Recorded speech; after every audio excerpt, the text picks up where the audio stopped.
How y'all doing again? Cody back again, dropping yet another video. Pardon the Viking beard, I don't quite know what's going on here.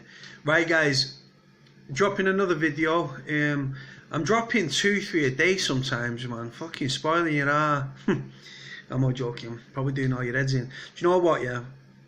Just before I get into it, yeah, just want to say I keep getting contacted on Twitter, right, by people whose partners have gone to prison. I've even just received a blessed message here from a lovely guy, being in prison and stuff, yeah. They've been going through a bit of hard times, him and his missus, yeah, and they said watching my videos and stuff like has passed the time and stuff, and like, yeah, he's a former convict himself, and yeah, so do you know what, honest to God, I feel so blessed, yeah, to receive nice messages from you guys. Like I say, I don't do it for thanks or anything else. It's just I'm more trying to piss the system off and go at the system and slag the prison system off, because the Ministry of Justice can't like put tabs on me. They can't keep me quiet. That's why I do these videos and stuff like that.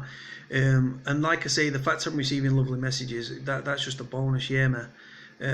Right, anyway guys, so thank you for all your messages and stuff and all your kind words. Like I said, I'm getting DMs on Twitter. That, for those that don't know, DMs, direct messages. Received messages on Facebook. There's a lad that's like, I'm trying to keep him out of shit, and he's destined to go to prison because he keeps not listening to my advice. He keeps fucking up. You know who you are, right? But yeah, like I say, it's more about trying to help and advise prisoners, people that are going to go to prison for the first time, people that loved ones are in prison and don't know how the things work and stuff. Like I say, my numbers are on my Twitter, my numbers on my bio on here. And you can direct message me on Facebook or Twitter or whatever, and I'll always give you my time, no problem. Right guys, so moving on, I'm going to do a video. There's two ways you can look at, you can use these videos in two realms, right? Like the first realm is people that are homeless and just never been in prison but are homeless, right? And also prisoners that have been in prison and have left prison and they're homeless, right? Or the ma can't be arsed with them because they've fucked up too many times at home and stuff, and they're sick of the door coming off the hinges by the police, right? This is a bit of advice for you guys, right? Right, so I've been homeless in my time and stuff, right? I wasn't homeless when I left the prison or anything. I was homeless many years before when I left the army, right? The first thing to do if you are homeless, right, is go to your council, right? Within each council, right, they've got a duty of care towards you, right? I.e., put you up in a bed and breakfast and things like that, right? Now, just a disclaimer, that doesn't always happen, right? Every case is different and stuff. If you've got kids, right, if you are ever homeless, like I say, this goes out to men and women, right? If you were ever homeless for whatever reason, right, you turn up at your local council, right? They have a homelessness department. The reason I'm talking about this is I've just had a relative that's just gone through the same process, right, in two different areas, and that's why I'm addressing this issue. No one should be homeless, nobody. I've been there, I've done it, it's horrific, it's horrible, and I don't think anyone should ever go through that, right? Trust me. Doesn't matter. Just because people have been in prison doesn't mean that they shouldn't be housed, right? Everyone deserves a roof over their head. That's just a fact, yeah. Right, so unless you're a nonce, and then you can fucking go hang yourself, you horrible cunt. Right, sorry guys, abusive that money. Right, so yeah, so you go to your council, right, and you declare yourself homeless, right? They've got a duty of care, right? Now, local council, to me, right, they take 3 weeks, right, and what they do, they go through it proper and stringent, right, and what happens is you put in a band, right? Now the band's normally 1 to 5, 1's being the highest and 5's being the lowest, right? And then after, it takes 21 days, right? Now that pisses me off, right? And I used to kick off, right, because like I said, when I went in with my relative, right, I kicked off because I was like, 21 days, right, they're homeless now, right? And they didn't offer them a bed and breakfast or anything like that, but they had places to crash, i.e. people's couches and spare rooms and stuff like that, right? So you get banded, right? And then, like I say, once you've been banded, you can bid, right? But during this process, to help you, right, if you suffer with like mental health issues or anxiety, depression, paranoia, schizophrenia, you've got a heart problem, you may be deaf, you might have a cochlear implant, then my advice would be go to your doctor, right? Explain the situation to your doctor, right? If you have to turn the tears on, right, to get a letter from your doctor stating that you're in desperate need of accommodation, you're at a low ebb, if you put into like temporary accommodation until you get somewhere to live, it would help your mental health or your health problems that you've got. Now, my relative, for example, she had a cochlear implant. She also has angina, right, which is a heart condition, right? And me being her son, right, because it was my ma, right, I'll just give that away, right? I wanted to help my ma, didn't I? Right, so I would go to the extreme. So we go to the doctors. She's getting prescription from the doctors. She's getting fucking letters from the doctor. She's getting sick notes, yeah, and things like that, right? All to back up what we're saying, right? And luckily, right, my mum was put in band 1, and from the initial 21 day, it takes 3 weeks to process. What they're doing in the 3 weeks, right, is they're differentiating between who needs to be housed immediately and who doesn't, right? And like I say, some people take priority more than others. If you've been in the forces, if you're a veteran, if you've been in the army like I have, and you become homeless, you get housed like that, click of a finger, you can get housed very quick. The last place that I lived, I got that in 2.5 weeks, right? And that was from a homeless charity called Safa, right? So yeah, go into your doctor, and even if you've not got mental health issues, right, play the mental health card, right? Say you're depressed, say you suffer anxiety, say you suffer depression, right? And you've got to blag the system, because otherwise, if you're honest about the whole situation, you'll end up in band 5. And so going forward, right, eventually once they've like put you into a bracket, so band 1, band 2, band 3, 4, 5, and so on, right? If you're in band 5 and you start, what they do then, they give you a password, right? And they have these computers in the council office, right? And you can put in your password, then your username, and you can bid on properties, right? Now, when you bid for the property, right, you've got to, if you're granted that property, you've got to take it, right? But if you're in band 4 or band 5, as soon as if you bid on it, right, as soon as someone from a higher band bids, you're not getting that property. It's as simple as that, guys, right? My ma was with 2 councils, right? She was with a local one to me and another one. And the other one, they banded her straight away and they let her bid, right? And she was bidding, and as soon as the property come up, she bid on it. And then they say, oh, you're number 111. There's something fishy about that council and that area, right? The way that they was doing the banding and stuff. I don't appreciate it, right? The council local to me banded my mum on it's classed as a disability. The fact that she's got a cochlear implant, right?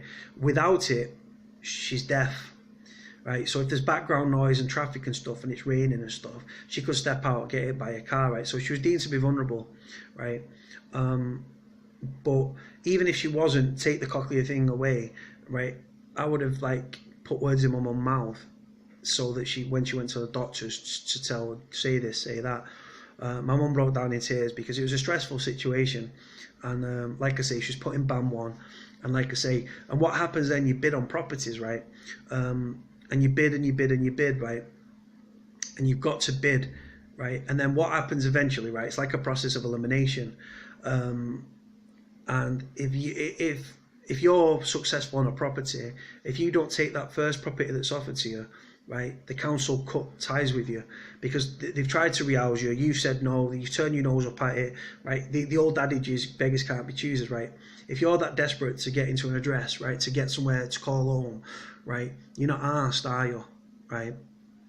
What it looks like, you just take it, and then you can apply to the council support fund to get like paint and like furniture and stuff like that. And then I'd advise you guys go into citizens advice and things like that. Like I say, the housing process is a stressful one and it's a strenuous one, and it can take its toll on you, right? But please do use everything at your disposal. If you've been in the army, right, you go to companies like SAFA, right? Contact SAFA or the Royal British Legion, right? Help the Heroes, Soldiers Off the Street, all them sorts of things. They can help you, right? If not, like I say, you go to your council. If you just got out of prison or you're homeless and you've got kids, you go to the council, right? And like I say, if you've got the doctor's note behind you and a doctor's letter, right, signalling that you need help as soon as you can, blah, blah, blah, it will all help you guys in the long run. And like I say, my mum's process, right, it took her 3 weeks to get banded, right?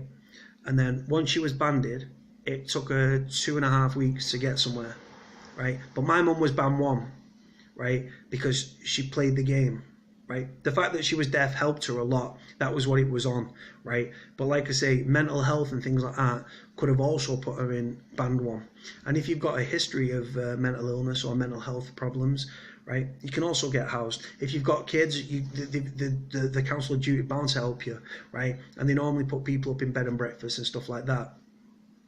I was lucky in my last stretch because I was sentenced to, if you're in prison, right, if you're sentenced to if 13 weeks and under, right, you can get protected rent. So that means that the council, you can apply for housing benefit, right, and the council will pay your rent for 13 weeks, right, but only if you're sentenced to 13 weeks and under, or if you're on remand. If you're on remand, obviously that means you're not guilty of an offence, it means you're not innocent of an offence, you're in the middle, you can get housing benefit for up to 52 weeks, because on a trial, if you get remanded at source, right, from the time you get arrested, if the police deny your bail and you get remanded, it can take up to a year to come to trial, so that's why they do 52 weeks, right? So like I say, if you're on remand, you can get housing benefit for 52 weeks, right? Because this is the reason why so many people go into prison, back and back and back into prison, is because what happening is people are losing the properties on short sentences, right? Because the landlords are like, they won't accept rent arrears and stuff, right? So then they start the eviction process, right? And then you end up losing your flat. Right? If you're on 6 month, 8 month, 12 month plus sentence, right? People are losing their properties. And then what they're doing is, as soon as they come out, they've got nowhere to go. They go out, they commit crime. Why do they commit crime?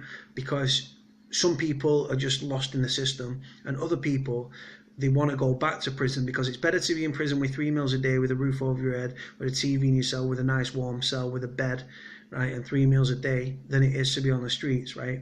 So this is why prisons become overcrowded and the cycle of crime starts, because people, and it all starts at source, because people are losing their properties on short sentences. That's why. Because people are not able to pay the rent.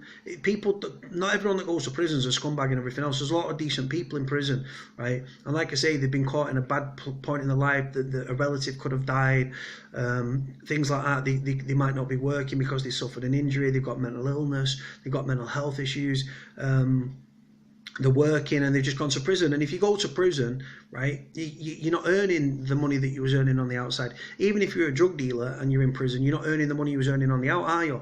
Right? So people are losing the properties on short stretches and stuff, and it's leading on to mass problems. And this is why prisons becomes like, it's the rotating door. People get out of prison, people go back to prison, people get out of prison, they go back to prison. Because like I say, if you get out of prison, right, and you're on license, right, your license conditions state, right, people end up taking drugs, they end up drinking, or they end up living on the streets, right, or in the back of the car if they've got a car. Obviously they won't pay tax and stuff on the car, the car's like off the road, and they sleep in the back of the car. And like I say, on top of that, if that's not bad enough, people are committing suicide and stuff in prison because they're scared of getting out of prison, because they become institutionalized, because prison's all they know if they've been on, like, doing life sentences and everything else, right?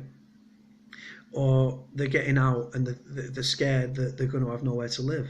And people are committing suicide in prison and outside of prison because they've got nowhere to go. If not, people are getting out of prison on license. If you break, for those that don't know, if you break a license condition, right, you go back to prison, right? Now, so if you're unlicensed and you go for steal, like if you're up for shoplifting and then you steal a load of shit when you get out, food to feed yourselves or something, or to buy drugs or alcohol or whatever your vice is, you're arrested, put before a judge, bam, you breach, and you're back to prison, right? So like I say, that's why, because like I say, it's better to be in, people are cheering in the docks because it's better to be in prison with a roof over your head, 3 meals a day, warm cell, drugs, mobile phones, and everything else in prison than it is to be homeless on the streets. Currently pissing it down here in Manchester, as per usual. Anyway, guys, I'm just going to leave this here. I don't know if this is going to be helpful to anyone or anything. Playing the system, because like I say, if you do it legit, it take you forever to get hours and stuff, and you'll be on the streets during that period. Trying to help people get hours quicker and stuff like that. So like I say, so you go to the council, you declare yourself homeless, right? Try and get as much ID as you can together, right? If you've just left prison, try and get a letter from the prison and stuff, or like your ID card or your license conditions or whatever. Take that to the council, declare yourself as homeless. Go to your doctor, get a doctor's letter, give that to the council. All helps, right, guys? Just put in pieces of jigsaw there. The more pieces you have, the better your chances are of getting hours and stuff. Right, guys, I'm going to leave it there. As always, comment, subscribe, like, YouTube. Get me on YouTube as always, Twitter, Facebook, all that good stuff. Like, comment, subscribe. Thanks as always, guys, and speak to you soon. Cody, bye.